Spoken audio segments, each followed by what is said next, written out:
Hello दोस्तों, welcome to AMC classes. आज है 29 जुलाई। तो 29 जुलाई से जुड़े हुए जितने भी इम्पोर्टेंट करंट अफेयर हैं वो आज हम इस वीडियो में डिस्कस करेंगे। साथ ही दोस्तों, आप वीडियो को लास्ट तक ज़रूर देखें क्योंकि इस वीडियो में हर करंट अफेयर डिटेल के साथ बताए गए हैं। साथ ही आप चैनल को सब्सक्राइब जरूर कर लें जिससे आगे आने वाली वीडियो की नोटिफिकेशन आपको प्राप्त हो सके। तो चलिए हम स्टार्ट करते हैं।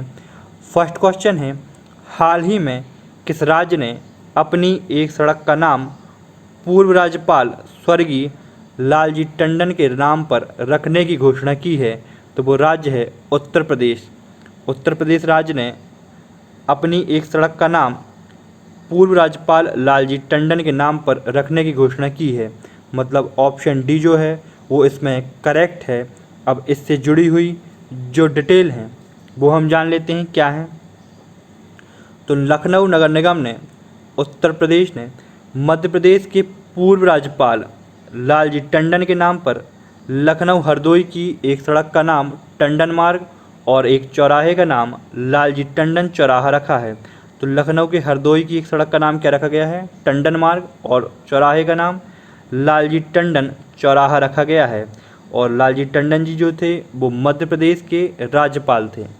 अब देख लेते हैं उत्तर प्रदेश से जुड़े हुए कुछ अन्य करंट अफेयर। तो पहला है, कॉरपोरेट इको लैब भदोही में बनाई जाएगी। तो भदोही जो है वो उत्तर प्रदेश में स्थित है। तो भदोही में बनाई जाएगी क्या? Corporate eco lab. मिशन वृक्षारोपण 2020 अभियान उत्तर प्रदेश सरकार द्वारा शुरू किया गया है। उत्तर प्रदेश सरकार द्वारा किसानों के लिए उर्वरक वितरण कार्यक्रम भी शुरू किया गया है। अब और क्या करंट अफेयर उत्तर प्रदेश से जुड़ा हुआ है तो वो देख लेते हैं हम। तो उत्तर प्रदेश सरकार ने नवीन रोजगार छत्र योजना शुरू की है जो अनुसूचित जातियों के सर्वांगीण विकास के लिए शुरू की गई है। लखनऊ में देश का सबसे बड़ा प्लाज्मा बैंक बनाया जाएगा। अब देख लेते हैं उत्तर प्रदेश की राजधानी। तो राजधानी है लखनऊ, राज्यपाल हैं आनंदीबेन पटेल, मुख्यमंत्री हैं योगी आदित्यनाथ। ये है उत्तर प्रदेश यहाँ पर। नेक्स्ट, हाल ही में किस राज्य ने रोजगार बाजार पोर्टल नाम की वेबसाइट लॉन्च की है? तो वो राज्य है दिल्ली। दिल्ली राज्य ने रोजगार बाजार पोर्टल नाम की वेबसाइट लॉन्च की है। मतलब ऑप्शन ए जो है वो इसमें करेक्ट होगा। अब इससे जुड़ी हुई जो डिटेल हैं वो देखते हैं हम क्या है इससे जुड़ी हुई डिटेल। तो पूर्णबंदी मतलब लॉकडाउन से प्रभावित हुए श्रमिकों और व्यापारियों को राहत देने के उद्देश्य से दिल्ली सरकार ने रोजगार बाजार नाम से एक वेबसाइट लॉन्च की है। इस वेबसाइट के जरिए श्रमिक बेहद आसानी से पसंद की नौकरी प्राप्त कर सकते हैं। वहीं व्यापारियों को यह वेबसाइट आसानी से कुशल कामगार मुहैया करा पाएगी। उचित नौकरी पाने के लिए श्रमिकों को इस वेबसाइट में अपना रजिस्ट्रेशन करवाना होगा, जिसके बाद वे फ़ोन या व्हाट्सएप के जरिए सीधा नौकरी देने वाले से संपर्क कर सकते हैं। अब और कुछ करंट अफेयर दिल्ली से जुड़े हुए हैं तो वो देख लेते हैं कौन से करंट अफेयर दिल्ली से जुड़े हुए हैं। तो फर्स्ट करंट अफेयर दिल्ली से जुड़ा हुआ है कि देश का पहला प्लाज्मा बैंक दिल्ली में बनाया गया है। नेक्स्ट है, पौधे लगाओ पर्यावरण बचाओ अभियान की शुरुआत दिल्ली में की गई है। दिल्ली में e learning portal lead launch किया गया है। दिल्ली के मंत्रिमंडल ने ही मुख्यमंत्री घर घर राशन योजना को मंजूरी दे दी है। भारत के पहले इलेक्ट्रॉनिक व्हीकल चार्जिंग प्लाजा का उद्घाटन दिल्ली में किया गया है।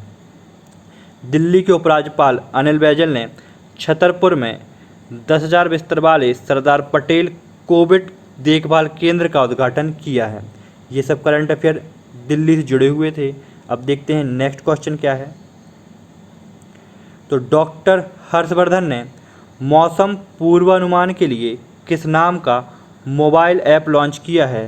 तो डॉक्टर हर्षवर्धन द्वारा मौसम पूर्वानुमान के लिए जो मोबाइल ऐप लॉन्च किया गया है उसका नाम है मौसम।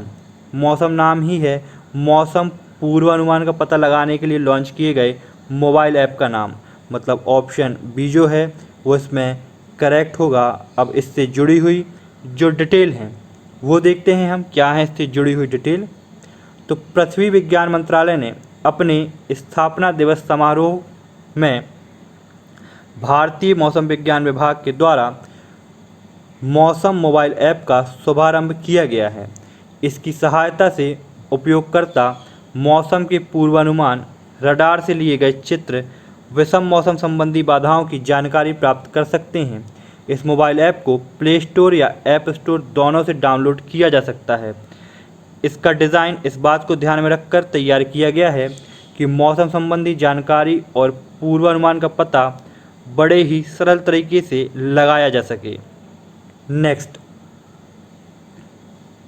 हाल ही में किसके द्वारा डेयर टू ड्रीम 2.0 प्रतियोगिता का शुभारंभ किया गया है? तो डेयर टू ड्रीम 2.0 प्रतियोगिता का शुभारंभ रक्षा अनुसंधान एवं विकास संगठन DRDO द्वारा किया गया है। मतलब ऑप्शन ए जो है वो इसमें करेक्ट होगा। अब इससे जुड़ी हुई जो डिटेल हैं वो देख लेते हैं हम, क्या है इससे जुड़ी हुई डिटेल। तो रक्षा अनुसंधान और विकास संगठन DRDO द्वारा एक नवाचार प्रतियोगिता डेयर टू ड्रीम 2.0, क्या नाम है इसका, नवीन नवाचार प्रतियोगिता का डेयर टू ड्रीम 2.0 शुरू की गई है। पूर्व राष्ट्रपति प्रसिद्ध वैज्ञानिक डॉक्टर APJ अब्दुल कलाम की 5वीं पुण्यतिथि के अवसर पर इस प्रतियोगिता का शुभारंभ किया गया है। डेयर टू ड्रीम 2.0 देश के इनोवेटर्स और स्टार्टअप को बढ़ावा देने के लिए खुली स्पर्धा के रूप में शुरू किया गया है। पुरस्कार की धनराशि के रूप में विजेता स्टार्टअप को 10 लाख रुपए और व्यक्तिगत श्रेणी में 5 लाख रुपए तक दिए जाएंगे। अब और भी कुछ करंट अफेयर हैं और DRDO से जुड़ी हुई कुछ डिटेल हैं, तो वो हम देख लेते हैं क्या है। तो DRDO का मुख्यालय नई दिल्ली में है। DRDO का आदर्श वाक्य है वालस्य मूल विज्ञानम, मतलब शक्ति की उत्पत्ति विज्ञान में है। स्थापना DRDO की 1958 में हुई थी। रक्षा अनुसंधान और विकास संगठन के अध्यक्ष हैं G सतीश रेड्डी। और एक करंट अफेयर DRDO से जुड़ा हुआ है, तो वो देख लेते हैं क्या है। तो DRDO ने P7 हैवी ड्रॉप सिस्टम विकसित किया है। नेक्स्ट, 1 घंटे में कोविड-19 का पता लगाने के लिए रैपिड टेस्टिंग डिवाइस किस IIT संस्थान ने विकसित किया है? तो वो IIT संस्थान है IIT खड़गपुर।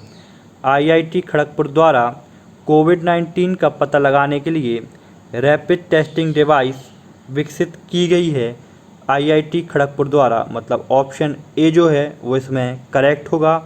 अब इससे जुड़ी हुई कुछ डिटेल हैं, तो वो देखते हैं हम, क्या है इससे जुड़ी हुई डिटेल।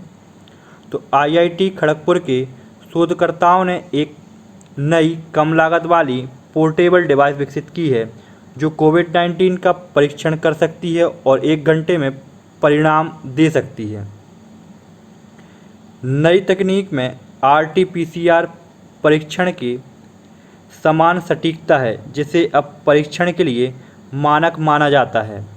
नमूने का विश्लेषण करने के लिए डिवाइस एक डिस्पोजल पेपर पट्टी का उपयोग करती है और परिणाम मोबाइल एप्लीकेशन पर उपलब्ध कराया जाता है।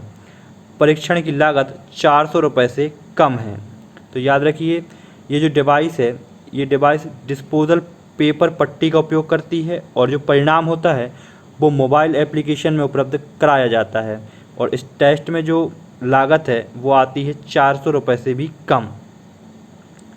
नेक्स्ट, और क्या करंट अफेयर हैं तो वो देखते हैं हम।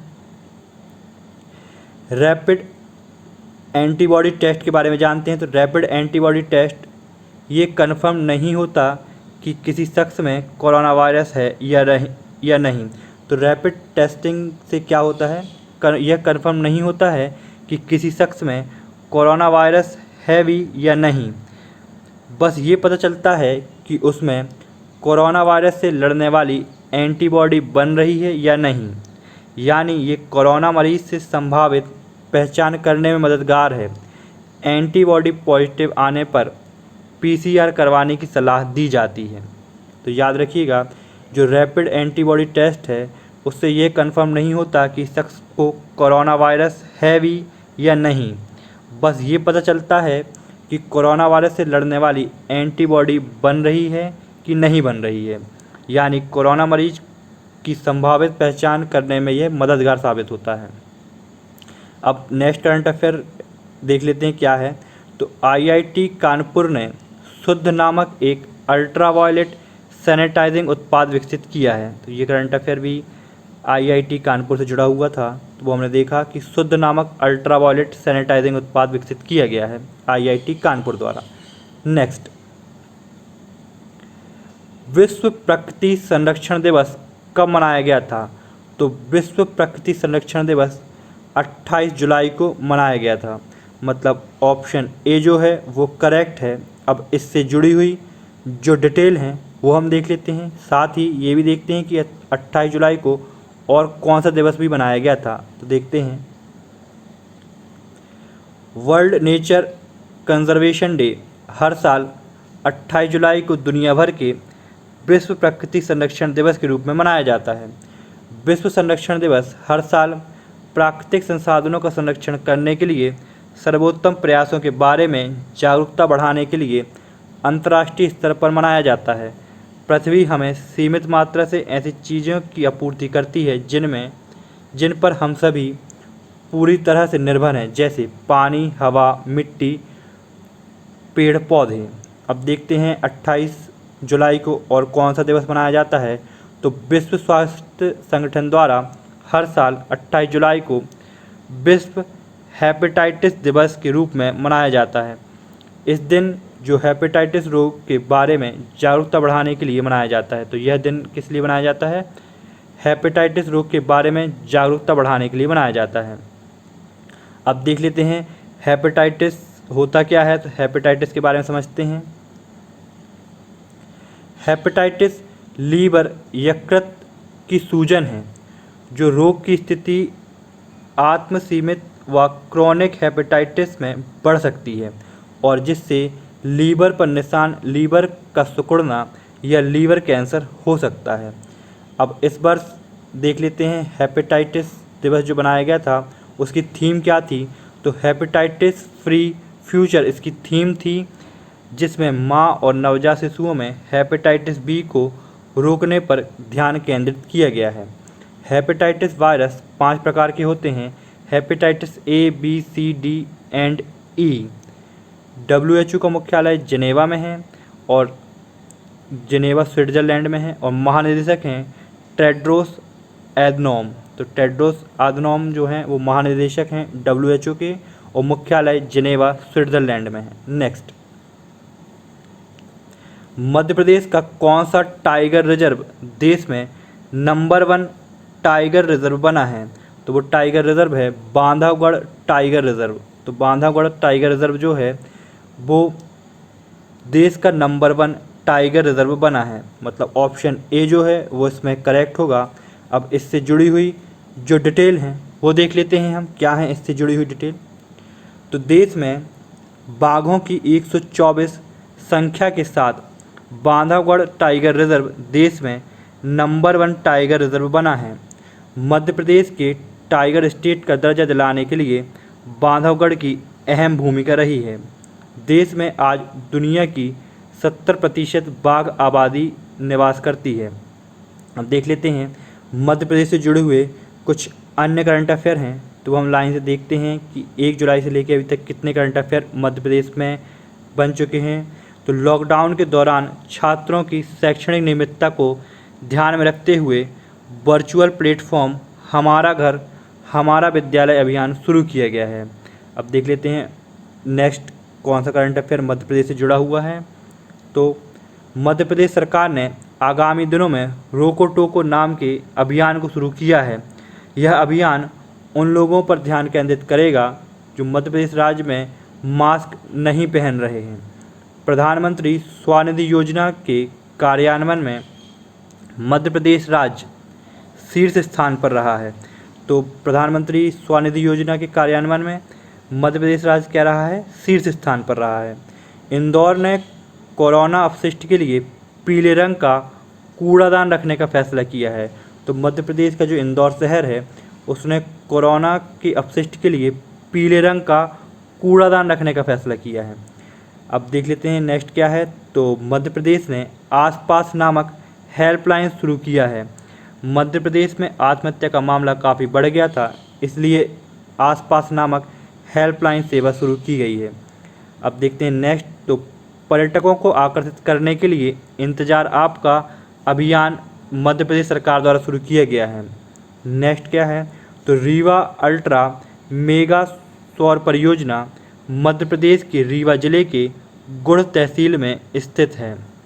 तो जो रीवा अल्ट्रा मेगा सौर परियोजना है वो मध्य प्रदेश के रीवा जिले के गुढ़ तहसील में स्थित है। नेक्स्ट, कोविड-19 वैक्सीन कोविशील्ड का नैदानिक परीक्षण किस देश में किया जाएगा? तो ये किया जाएगा भारत में। तो कोविड-19 वैक्सीन कोविशील्ड का नैदानिक परीक्षण भारत देश में किया जाएगा, मतलब ऑप्शन ए जो है वो इसमें करेक्ट है। अब इससे जुड़ी हुई जो डिटेल हैं वो देख लेते हैं हम क्या हैं। तो केंद्रीय औषधि मानक नियंत्रण संगठन ने घोषणा की है कि वह ऑक्सफोर्ड विश्वविद्यालय और एस्ट्राजेनेका द्वारा विकसित कोविड-19 वैक्सीन कोविशील्ड के नैदानिक परीक्षण करेगा। सीरम इंस्टीट्यूट ऑफ इंडिया के अनुरोध के बाद CDSCO द्वारा परीक्षण पर विचार किया जा रहा है। परीक्षण का चरण तृतीय भारत में आयोजित किया जाना है। अब इस तृतीय चरण में लगभग 4000 से 5000 लोगों पर परीक्षण किया जाएगा। वैक्सीन का परीक्षण पहले से ही UK, दक्षिण अफ्रीका, ब्राज़ील में किया जा रहा है। वैक्सीन की जो कीमत है वो 1000 रुपये से कम होने का अनुमान इसमें बताया गया है कि इसकी जो कीमत होगी वो 1000 रुपये से कम होगी। Next, the Indian way strategies for an uncertain world एक नई पुस्तक किसके द्वारा लिखी गई है? तो किसके द्वारा लिखी गई है? The Indian way strategies for an uncertain world, तो ये लिखी गई है डॉक्टर एस जयशंकर द्वारा। डॉक्टर एस जयशंकर द्वारा लिखी गई है यह नई पुस्तक, मतलब ऑप्शन सी जो है वो इसमें करेक्ट होगा। अब इससे जुड़ी हुई डिटेल क्या है वो देखते हैं हम। तो the Indian way strategies for an uncertain world, जो कि विदेश मंत्री डॉक्टर एस जयशंकर द्वारा लिखित एक पुस्तक है, वैश्विक क्रम में भारत के मानकों के बारे में तर्क देती है। तो इसमें क्या बताया गया है? वैश्विक क्रम में भारत के मानकों के बारे में तर्क बताया गया है। पुस्तक हार्पर कॉलिंस इंडिया प्रकाशन के तहत प्रकाशित हुई है। पुस्तक उन 3 बोझों के बारे में बताती है जो भारत की विदेश नीति वहन करती है। तो इसमें बताया गया है वो 3 बोझ जो कौन वहन करते हैं? तो भारत की विदेश नीति द्वारा वहन किए जाते हैं। पुस्तक ने 3 बोझ विभाजन, विलंबित आर्थिक सुधार और परमाणु विकल्प के लंबे समय तक प्रयोग को सूचीबद्ध किया है। उन्होंने जोर देकर कहा है कि भारत को न केवल अपनी रुचि की कल्पना करनी चाहिए बल्कि प्रभावी ढंग से संवाद करने का प्रयास भी करना चाहिए। तो इस पुस्तक में ये सब बातें बताई गई हैं। नेक्स्ट, कोविड-19 जांच की 3 अत्याधुनिक प्रयोगशालाओं का शुभारंभ किसके द्वारा किया गया है? तो कोविड-19 की 3 अत्याधुनिक प्रयोगशालाओं का शुभारंभ श्री नरेंद्र मोदी द्वारा किया गया है, मतलब ऑप्शन डी जो है वो इसमें करेक्ट होगा। तो नरेंद्र मोदी द्वारा 3 अत्याधुनिक प्रयोगशालाओं का शुभारंभ किया गया है। तो अब देख लेते हैं इससे जुड़ी हुई डिटेल क्या है। तो प्रधानमंत्री नरेंद्र मोदी ने वीडियो कॉन्फ्रेंसिंग के माध्यम से कोविड-19 परीक्षण की 3 अत्याधुनिक परीक्षण प्रयोगशालाओं का शुभारंभ किया है। ये प्रयोगशालाएं भारतीय आयुर्विज्ञान अनुसंधान परिषद ICMR के अंतर्गत नोएडा, मुंबई और कोलकाता में राष्ट्रीय संस्थानों में स्थित हैं। इन अत्याधुनिक प्रयोगशालाओं से परीक्षण क्षमता में बढ़ोतरी होगी और प्रत्येक शहर में करीब 10,000 व्यक्तियों के नमूनों की जांच की जा सकेंगी।